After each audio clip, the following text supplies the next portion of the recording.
Welcome to TNPSC TNUSRB preparation. நம்ம daily PC exam and S exam ரெண்டுக்கும் தேவையான முக்கியமான பொது கேள்விகள் பார்த்துட்டு வரோம். ஸோ அந்த வகையில் பார்த்திங்க அப்படின்னா நம்ம முந்தைய வீடியோவில் பார்த்திங்க அப்படின்னா நம்ம பாக்ஸ் கொஸ்டின் போட்டிருப்போம். அது மட்டும் இல்லாமல் பார்த்திங்க அப்படின்னா ஒரு டெஸ்ட் சீரிஸ் போட்டிருப்போம். அதாவது ஒரு 2 டெஸ்ட் கொடுத்துருப்போம், 3 டெஸ்ட் கொடுத்துருப்போம். கிட்டத்தட்ட ஒரு 300 கொஸ்டின் நம்ம கொடுத்துருப்போம், அப்படி தானே.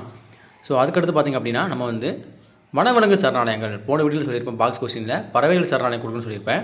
ஆனால் அதுக்கு முன்னாடி பார்த்திங்க அப்படின்னா நம்ம ரெடியாக இருக்குது தமிழ்நாட்டில் உள்ள வனவிலங்கு சரணாலயங்கள் அது எங்கெங்கே இருக்குது, எந்தெந்த மாவட்டத்தில் அமைஞ்சிருக்கு அப்படின்னு சொல்லி இந்த வீடியோவில் டீட்டெயிலாக பார்க்கலாம். ஸோ இது நீங்கள் இந்த எல்லா எக்ஸாமுக்கும் பயன்படுத்திக்கலாம். ஓகேவா. ஸோ ரயில்வே வருது. ரயில்வேயில் பார்த்தீங்கன்னா இந்திய அளவில் உள்ள அந்த வனவிலங்கு சரணாலயம் தான் கேட்பாங்க. தமிழ்நாட்டில் இருந்தும் கேட்க சான்சஸ் இருக்குது. ஸோ அதனால் இதை நீங்கள் யூஸ் பண்ணிக்கலாம். அது மட்டும் இல்லாமல் ஃபஸ்ட்டு வர இருக்கிற எஸ்ஏ எக்ஸாம் அதுக்கும் இதை யூஸ் பண்ணிக்கலாம். அடுத்து பார்த்தீங்கன்னா பிஜி எக்ஸாம் அதுக்கும் நீங்கள் யூஸ் பண்ணிக்கலாம். ஸோ எஸ் எக்ஸாம் டேட் இருக்குதுன்னு அப்ளை பண்ணாதவங்க அப்ளை பண்ணிக்கோங்க. ஓகேவா. ஸோ வாங்க நம்ம வீடியோக்குள்ளே போயிடலாம். அதுக்கு முன்னாடி நம்ம சேனலில் சப்ஸ்கிரைப் பண்ணாதவங்க சப்ஸ்கிரைப் பண்ணிக்கோங்க முதல்ல. ஓகேவா. ஸோ வடகாவேரி அப்படிங்கிற ஒரு சரணாலயம் இருக்குது. அது எங்கே இருக்குதுன்னு, அதாவது எந்த மாவட்டத்தில் இருக்குதுன்னு சொல்லி நம்ம தெரிஞ்சுக்கிட்டால் போதும். ஸோ இதை தான் மேக்ஸிமம் கேட்கக்கூடியது. இதை தாண்டி எதுவும் கேட்க மாட்டாங்க. ஓகேவா. ஸோ அதோட பரப்பளவு இருக்குது, அதெல்லாம் இருக்குது, அதெல்லாம் தேவையில்லை. ஓகேவா. ஸோ ஜஸ்ட்டு அது எங்கே இருக்குது, எந்த மாவட்டத்தில் இருக்குது, அவ்வளோதான். அப்படி தெரிஞ்சுக்கிட்டால் போதும். ஓகேவா. ஸோ முதல்ல பார்த்திங்க அப்படின்னா வட காவேரி அப்படிங்கிற ஒரு சரணாலயம் இருக்குது. அது எந்த மாவட்டத்தில் அமைச்சிருக்குன்னு பார்த்தீங்கன்னா தருமபுரி, கிருஷ்ணகிரி. ஸோ இது ரெண்டுமே கலந்து வரக்கூடிய ஒரு அந்த சரணாலயம் தான் பார்த்திங்கன்னா இந்த வடகாவேரி. ஸோ நம்ம இன்னொன்று இந்த இதில் எக்ஸ்ட்ரா பாயிண்ட் என்ன பார்க்கலாம்னா, ஸோ இந்த மாவட்டங்கள் இருக்குது இல்லையா, இந்த மாவட்டங்கள் இருக்கக்கூடிய வேறு என்ன ஸ்பெஷல் இருக்குது, அந்த மாவட்டங்கள் சார்ந்து வேறு என்ன கேள்விகள் இருக்குதுன்னு சொல்லிட்டு நான் எனக்கு தெரிஞ்சது சொல்கிறேன். ஸோ உங்களுக்கு தெரிஞ்சது நீங்கள் இந்த வீடியோக்கு கீழே கமெண்ட் பண்ணிட்டு போங்க. ஓகேவா. நான் எதுவும் மிஸ் பண்ணியிருந்தோம்னா ஸோ இன்னும் இதெல்லாம் இருக்குது அப்படின்னு சொல்லிட்டு நீங்கள் கமெண்ட் பண்ணிட்டு போங்க. ஓகேவா. ஸோ தருமபுரி, கிருஷ்ணகிரி அப்படி தான். ஸோ ஃபஸ்ட்டு தருமபுரி எடுத்துக்கோங்க. தருமபுரி அப்படிங்கிறது பார்த்திங்க அப்படின்னா தமிழ்நாட்டில் 2011 மக்கள் தொகை கணக்கெடுப்பின்படி ஸோ இந்த கல்வியறிவு விகிதம் குறைவான உள்ள ஒரு மாவட்டம் தான் இந்த தருமபுரி. ஸோ கிருஷ்ணகிரின்னு எடுத்துக்கிட்டிங்கன்னா தமிழகத்தில் மாம்பழ ஏற்றுமதியில் முதலிடம் வைக்கக்கூடியது பார்த்திங்கன்னா கிருஷ்ணகிரி தான். ஸோ நீங்கள் மாம்பழத்தின் அதிக உற்பத்தி செய்யக்கூடியது பார்த்திங்கன்னா சேலம் தெரியும், ஆனால் ஏற்றுமதி செய்யக்கூடியது கிருஷ்ணகிரி. ஓகேவா. ஸோ வேறு என்ன கொஸ்டின் இருக்குது, தருமபுரி, கிருஷ்ணகிரி. ஸோ தருமபுரிங்கிற ஒரு வறட்சியான ஒரு மாவட்டம் தான். கிருஷ்ணகிரி அதே மாதிரி தான். ஸோ கிருஷ்ணகிரிங்க தமிழ்நாட்டோட பார்டர். ஓகேவா. ஓகே, இது முடிஞ்சுது. அப்போ தான் இது முடியுது. அடுத்து பார்த்திங்க அப்படின்னா சத்தியமங்கலம் வனவிலங்கு சரணாலயம். ஸோ சத்தியமங்கலம்ங்கிறது பார்த்திங்கன்னா ஒரு புலிகள் காப்பகம் தான். ஸோ அதை சரணாலயம் தான் நம்ம சொல்ல முடியும். அது எங்கே இருக்குன்னு பார்த்திங்கன்னா ஈரோடு. ஸோ ஈரோட்டில் இருக்கக்கூடிய தான் பார்த்திங்கன்னா இந்த சத்தியமங்கலம் வனவிலங்கு சரணாலயங்கள். ஸோ இதில் என்ன ஸ்பெஷல்னு பார்த்திங்க அப்படின்னா ஈரோட்டை பொறுத்த வரைக்கும் தமிழ்நாட்டிலேயே மஞ்சள் சந்தை அப்படிங்கிறது நடைபெறக்கூடிய இடம் தான் பார்த்திங்கன்னா இந்த ஈரோடு. வேறு என்ன இருக்குது ஈரோடு ஸ்பெஷலு? ஸோ பரப்பளவில் பெருசுன்னு நினைக்கிறேன் இந்த ஈரோடு தான். ஸோ தமிழக மாவட்டங்கள்லேயே பரப்பளவில் பெருசுன்னு பார்த்தீங்கன்னா ஈரோடு தான் நினைக்கிறேன்.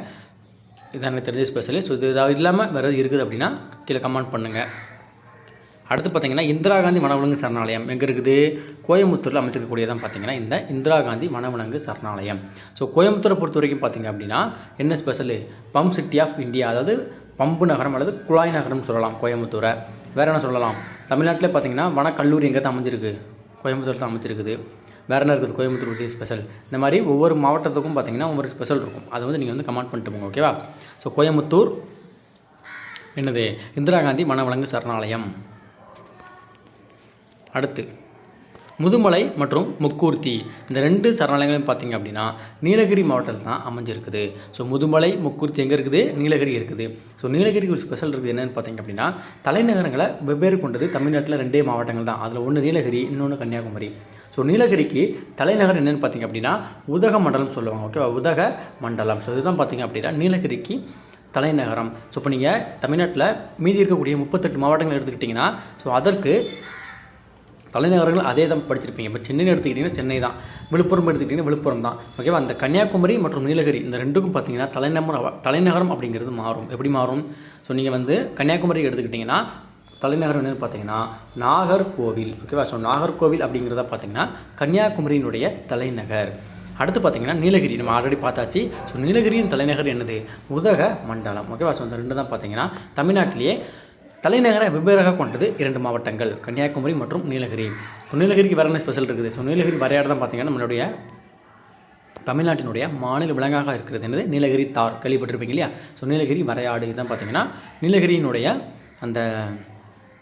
தமிழ்நாட்டினுடைய மாநில விலங்காக இருக்கிறது. வேறு என்ன இருக்குது நீலகிரி பொறுத்த வரைக்கும்? ஸோ ஊட்டி அங்கே தான் இருக்குது. அப்படி தான் நான் சொன்ன நீலகிரி மாவட்டம் தான் ஊட்டின்னு நினைக்கிறேன். வேறு என்ன இருக்குது ஸ்பெஷலு? ஸோ இதுதான் ஸ்பெஷல் இருக்குது. வேறு எதுவும் இருக்குதா? ஸோ இருந்தால் கமெண்ட் பண்ணிட்டு போங்க, ஓகேவா? ஸோ அடுத்து பார்த்திங்க அப்படின்னா மேகமலை. அந்த வனவிலங்கு சரணாலயம் எங்கே இருக்குன்னு பார்த்தீங்கன்னா மதுரை மற்றும் தேனி மாவட்டங்கள் அமைச்சிருக்கக்கூடியதான் பார்த்தீங்கன்னா இந்த மேகமலை வனவிலங்கு சரணாலயங்கள்.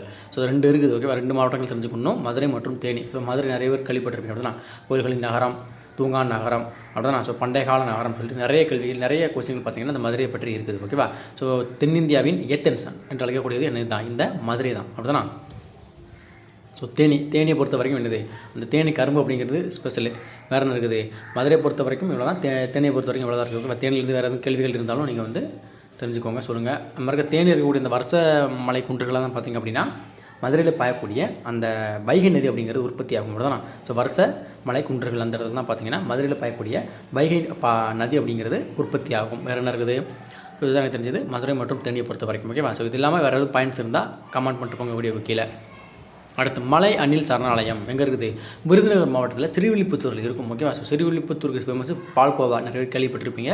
ஸோ அந்த ஸ்ரீவில்லிபுத்தூர் இருக்கக்கூடிய அந்த கோயிலும் கோபுரம் தான் பார்த்திங்க அப்படின்னா இந்த பிடிஎஃப்பில் வீடியோவில் பின்னாடி தெரிந்து பாருங்கள், நம்ம தமிழ்நாடு அரசனுடைய அந்த எம்பளம், அதாவது சின்னம், அதில் இருக்கக்கூடியது என்னது தான்?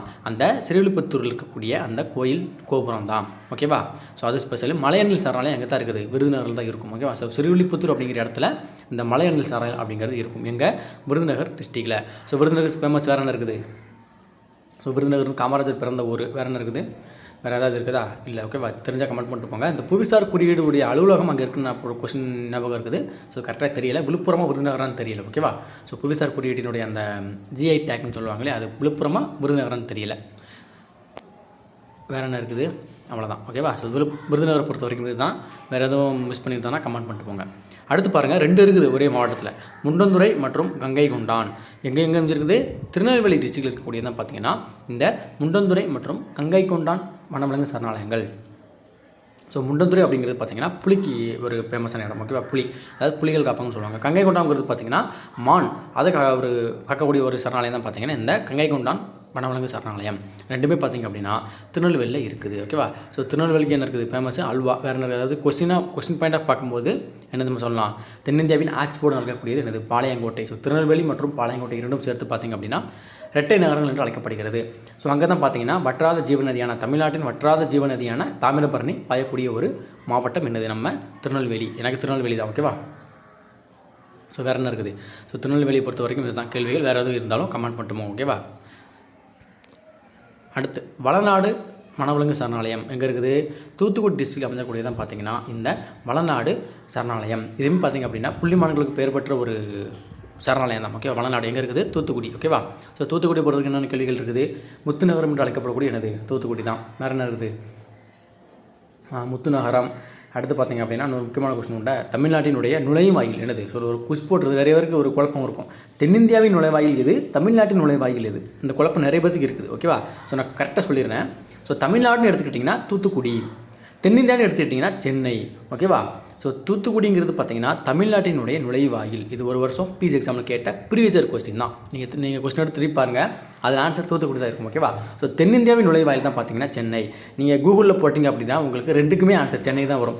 தென்னிந்தியாவின் நுழைவாயில் போடுங்க, சென்னை தான் வரும். தமிழ்நாட்டின் நுழைவாயில் போடுங்க, சென்னை தான் வரும். ஆனால் தென்னிந்தியாவின் நுழைவாயில் தான் சென்னை, தமிழ்நாட்டின் நுழைவாயில் தூத்துக்குடி, ஓகேவா? நல்லா தெரிஞ்சுக்கணும். ஸோ தூத்துக்குடியில் ஒரு மிகப்பெரிய துறைமுகம் இருக்குது, ஓகேவா? தமிழ்நாட்டில் இருக்கக்கூடிய 3 துறைமுகங்களில் ஒரு துறைமுகம் சென்னை, அடுத்து சென்னை 1, எண்ணூர் 1, தூத்துக்குடி 1, ஓகேவா? ஸோ தூத்துக்குடியில் ஒரு பெரிய துறைமுகம் இருக்குது, மத்திய அரசு கண்ட்ரோலில் இருக்கக்கூடியது, ஓகேவா? ஸோ இது எல்லாமே வேறு என்ன கொஸ்டின் தூத்துக்குடி பற்றி இருக்குன்னு சொல்லிட்டு கமெண்ட் பண்ணிட்டு போங்க, ஓகேவா? ஸோ கிட்டத்தட்ட ஒரு 9 வனவிலங்கு சரணங்கள் சொல்லியிருக்கோம், ஓகேவா? ஸோ 9 10 இருக்கும், 2 இருக்குல்லையா, கங்கை கொண்டான் சேர்த்து இருக்கும். அதனால் 10 அந்த இது பார்த்திங்கன்னா 9 தான் இருக்கும், ஓகேவா? ஸோ 9 வனவிலங்கு சரணங்கள் பார்த்திங்கன்னா தமிழ்நாட்டில் இருக்கும். ஸோ இது இல்லாமல் இந்தியாவிலேருந்து நிறைய வனவிலங்கு சரணங்கள் இருக்குது. ஸோ அந்த வீடியோ உங்களுக்கு வேணும் அப்படின்னா இந்த வீடியோக்கு கீழே கமெண்ட் பண்ணுங்கள், ஓகேவா? ஸோ எனக்கு வேணும்னு சொல்லிட்டு கமெண்ட் பண்ணுங்கள், நம்ம அந்த வீடியோ ரெடி பண்ணி ஃபுல்லாக பிடிஎஃபோட கொடுத்துருவோம், ஓகேவா? உங்களுக்கு இந்த பிடிஎஃப் வேணும்னாலும் உங்களுக்கு ஃப்ரீயாகவே கொடுக்குறேன். எங்கே இருக்குன்னு பார்த்தீங்கன்னா நம்ம டெலிகிராம் சேனலில் இருக்கும், ஆல்ரெடி போட்டிருக்கிறேன். ஸோ ஜாயின் பண்ணாதவங்க ஜாயின் பண்ணிக்கோங்க. அந்த டெலிகிராம் சேனல் லிங்க் எங்கே இருக்குன்னு பார்த்தீங்கன்னா இந்த வீடியோக்கு கீழே டிஸ்கிரிப்ஷனில் இருக்கும், ஓகே? அதை யூஸ் பண்ணி அந்த டெலிகிராம் சேனலில் ஜாயின் பண்ணிக்கோங்க, அதை யூஸ் பண்ணிக்கோங்க. இது மட்டும் இல்லாமல் நிறைய பிடிஎஃப் நம்ம போடுற டெஸ்ட் சீரிஸ் எல்லாமே பார்த்தீங்கன்னா பிடிஎஃப் நம்ம டெலிகிராம் சேனல் அப்லோட் பண்ணிடுவோம். ஓகேவா. ஸோ அதை நீங்கள் ஜாயின் பண்ணி யூஸ் பண்ணிக்கோங்க. பிடிஎஃப் நீங்கள் பிரிண்ட் எடுத்து படித்தாலும் இல்லை மொபைலில் வச்சு படித்தாலும் சரி. ஓகேவா. ஸோ மேக்ஸிமம் பிரிண்ட் எடுத்து படிக்கிறது தான் எனக்கு தெரிஞ்சு நல்லது. ஓகேவா. ஏன்னா ஒரு மொபைலில் படிக்கிறதுக்கும் பிடிஎஃபை கையில் வச்சு படிக்கிறதுக்கு ரொம்ப டிஃப்ரெண்ட் இருக்குது. ஓகேவா. ஸோ இந்த 9 வனவிலங்கு சரணாலயம் ரொம்ப முக்கியம். உங்களுக்கு வந்து பிசிக்கு அல்லது எஸ்ஐக்கு வந்து ஃப்ரீ டெஸ்ட் கொடுக்கலான்னு இருக்கிறேன். ஓகே, ஒரு ஐடியா இருக்குது. ஸோ என்னுடைய ஒர்க்கு அதெல்லாம் பார்த்துட்டு உங்களுக்கு வந்து ஃப்ரீயாக கொடுக்குறேன். ஓகே, நான் வீடியோ போடுறேன் இல்லையா, இந்த வீடியோக்களில் இருந்து உங்களுக்கு வந்து ஃப்ரீயாக டெஸ்ட் கொடுக்குற மாதிரி நான் பார்க்குறேன். ஓகே, வீடியோ பார்த்துட்டு அதுக்கு மறுநாள் அல்லது வீக்லி டெஸ்ட் வந்து கொடுக்குற மாதிரி பிளான் பண்ணுறேன். ஸோ மறக்காம நம்ம சேனலை சப்ஸ்கிரைப் பண்ணிக்கோங்க. நம்ம இன்ஸ்டா பேஜ் ஃபாலோ பண்ணிக்கோங்க. நன்றி, வணக்கம். அடுத்த வீடியோவில் சந்திக்கலாம்.